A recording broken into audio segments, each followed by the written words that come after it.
Sabe quando a gente aprende a gramática de uma língua? O código também tem a sua. É uma espécie de gramática invisível que organiza tudo. E hoje a gente vai desvendar uma das regras mais importantes disso aí, a ordem das operações. Então, vamos começar com um desafio rápido. Dá uma olhada nessa linha de código. Parece simples, né? Mas tem uma pegadinha. O resultado disso é 34 ou 26? Para a gente pode até gerar uma dúvida, mas para o computador, acredite, a resposta é uma só. E essa ambiguidade não é só um quebra-cabeça, não. No mundo real, isso aí pode causar bugs bem sérios, daqueles difíceis de achar. Mas, felizmente, as linguagens de programação têm uma solução bem elegante para isso, que elas herdaram lá da matemática.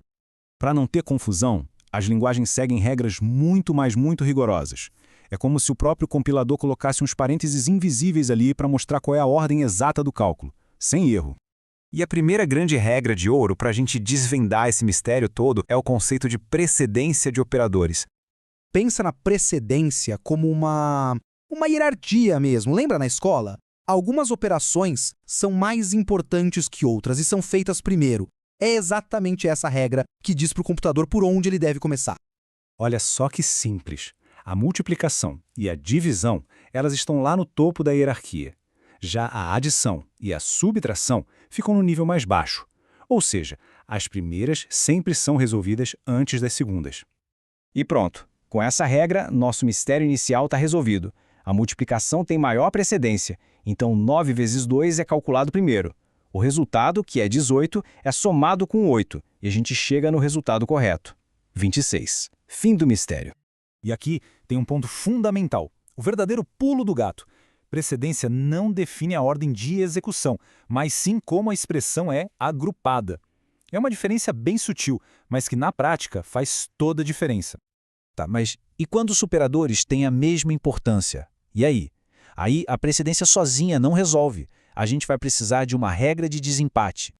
Agora, olha esse novo desafio. As subtrações aqui têm a mesmíssima precedência. Como é que a gente faz? Da esquerda para a direita, que daria menos 7, ou da direita para a esquerda, que daria 9?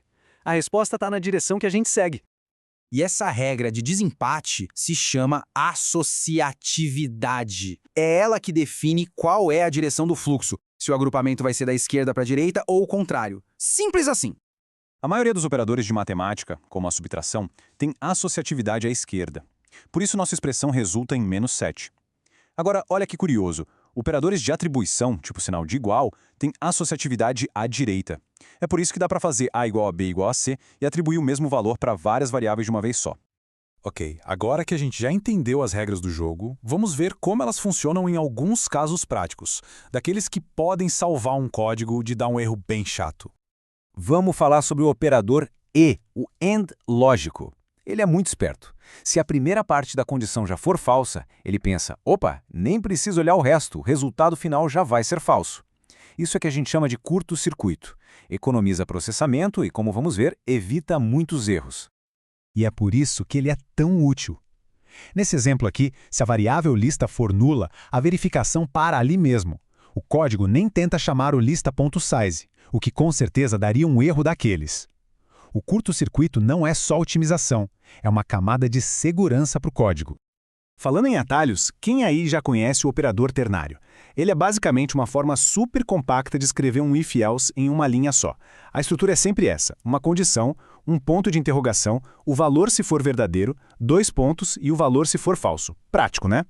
E o mais legal do ternário é que ele é quase universal. A gente encontra ele em JavaScript, PHP, Java, até em Python com uma sintaxe um pouquinho diferente. Mas a ideia é sempre a mesma. Tomar uma decisão rápida numa única linha de código.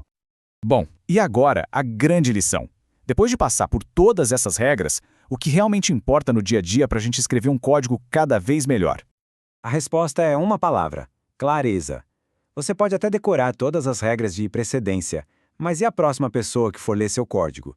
Usar parênteses, mesmo quando não é estritamente necessário, deixa a intenção óbvia, acaba com qualquer dúvida. É isso aí. Forçar a precedência usando parênteses é uma excelente prática.